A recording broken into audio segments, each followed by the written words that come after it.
राजापुर गांव एक शांत और समृद्ध गांव था, जहां लोग अपनी सरल जिंदगी में खुश थे। लेकिन गांव के एक कोने में एक पुराना तालाब था, जो लोगों के दिलों में एक अजीब सा डर बैठा देता था। इस तालाब को मृत तालाब कहा जाता था, क्योंकि रात के समय यहाँ पर कोई भी जाने की हिम्मत नहीं करता। तालाब की कहानी पुरानी थी। कहते हैं कि कई साल पहले गांव की एक सुंदर महिला, जिसका नाम रुक्मणी था, उस तालाब के पास रोज आया करती थी। वह बहुत धार्मिक और दयालु थी, लेकिन कुछ लोगों ने उसके खिलाफ साजिश रचकर उसे दोषी ठहरा दिया।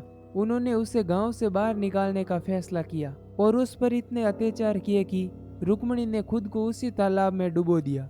कहते हैं कि तब से रुक्मणी की आत्मा उस तालाब के कैद हो गई है। कई साल बाद गांव के एक नए मास्टर अनिल की नियुक्ति हुई। अनिल शिक्षित और तर्कशील व्यक्ति थे।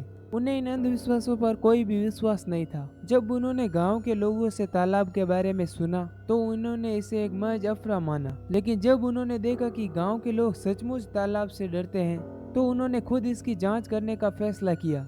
अनिल ने गांव के बुजुर्गों से बात की। बुजुर्गों ने कहा, कई सालों से रात को कोई भी तालाब के पास नहीं गया, और जो भी गया वो वापस कभी नहीं आया। लेकिन अनिल को अपनी समझ पर भरोसा था। उन्होंने रात को इस तालाब का मुआयना करने की ठानी।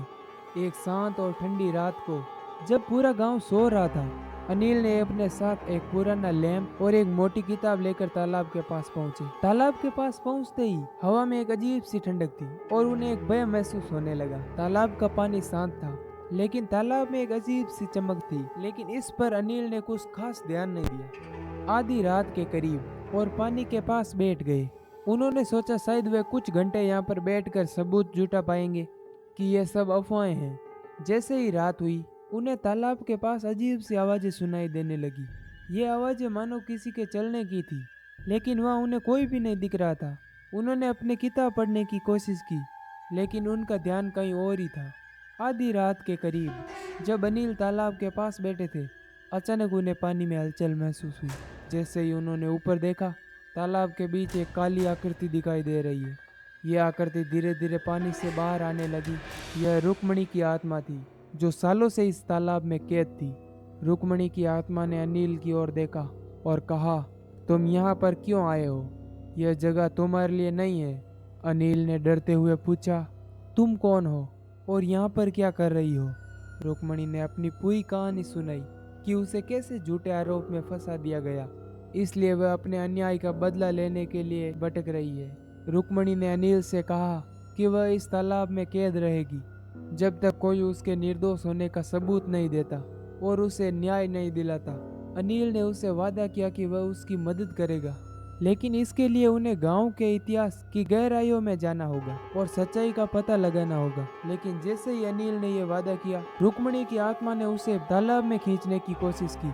अनिल ने अपनी पूरी ताकत से उसे रोकने की कोशिश की, लेकिन वह आत्मा इतनी शक्तिशाली थी कि अनिल को तालाब में खींच लिया। गांव वाले अगले दिन अनिल को ढूंढने के लिए निकले, लेकिन उन्हें सिर्फ तालाब के किनारे किताब और लैंप मिला। अनिल का कोई नामो निशान नहीं था।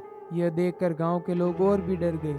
उन्होंने तालाब के पास जाना छोड़ दिया। लेकिन कहानी यहाँ पर खत्म नहीं होती। अनिल ने जो वादा किया, इसकी वजह से उसकी आत्मा भी इस तालाब में कैद हो गई थी। अब वह और रुक्मणी दोनों आत्माएं तालाब में कैद हैं और अपनी मुक्ति के लिए तरस रही हैं। कहते हैं कि जब भी कोई उस तालाब के पास जाता है, उसे दो आवाजें सुनाई देती है। एक रुक्मणी की, जो न्याय मांग रही है, दूसरी अनिल की, जो उसे दिए वादे को पूरा करने की कोशिश कर रही है। आज भी राजापुर गांव के लोग तालाब के पास जाने से डरते हैं।